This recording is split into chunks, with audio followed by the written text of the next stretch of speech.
How's it going? My name is Mr. Vaporwell, and welcome to the top 5 least popular heroes in Overwatch. For this video, I'm working with my friends Ryan and Miska of Overwatch Central. They make truly amazing Overwatch content and are growing at an extremely fast rate, so go and subscribe to them, links in the description. We put polls on both Reddit and Twitter asking the community who their single favorite hero was in Overwatch. I'm going to be telling you the top 5 least popular heroes, and you can go to their channel to check out who are the top 5 most popular heroes, and I'll also link that in the description.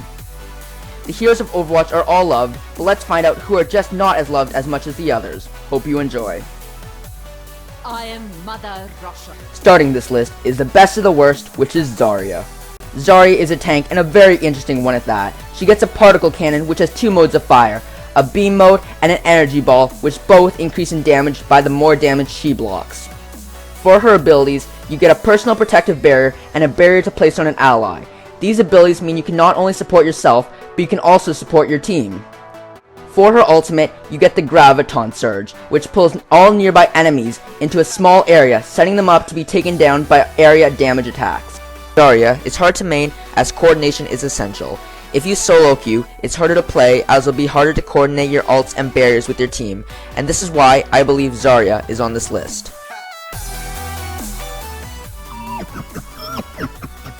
Next, we have Bastion. Bastion's a hero who has 2 main modes.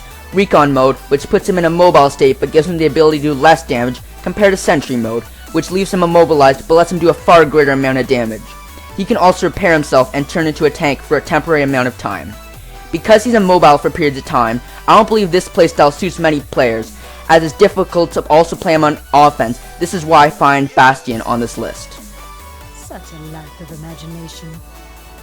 At number 3, we find Symmetra.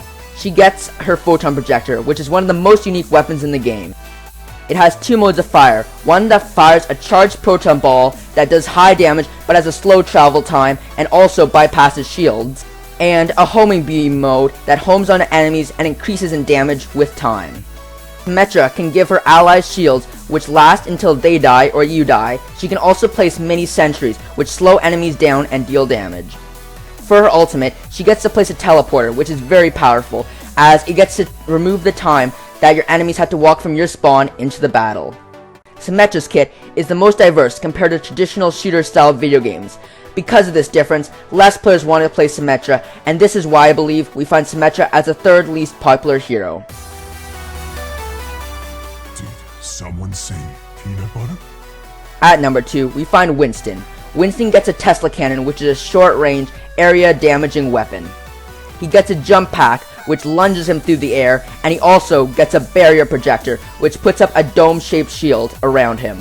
Winston's ultimate is called Primal Rage. It increases your health, and it also increases your melee, which it limits you to. It also decreases the cooldown on your Jump Pack, which allows you to jump at many heroes more frequently. I believe we find Winston on this list because of his unrewarding feeling to play, and also his very low skill ceiling, which can be very unappealing for many players. But otherwise, I think Winston's a solid, fun hero.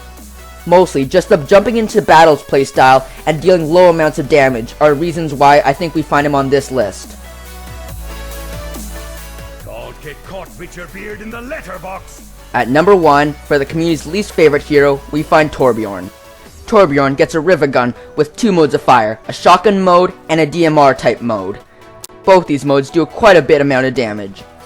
He can also collect scrap, which he uses to give his allies armor packs.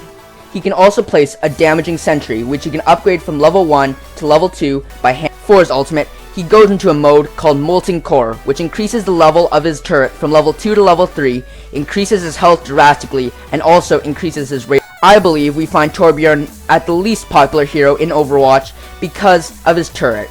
Many players play his turret as just a liability, not as an aid, and when you're playing with an extra liability, that can be quite annoying.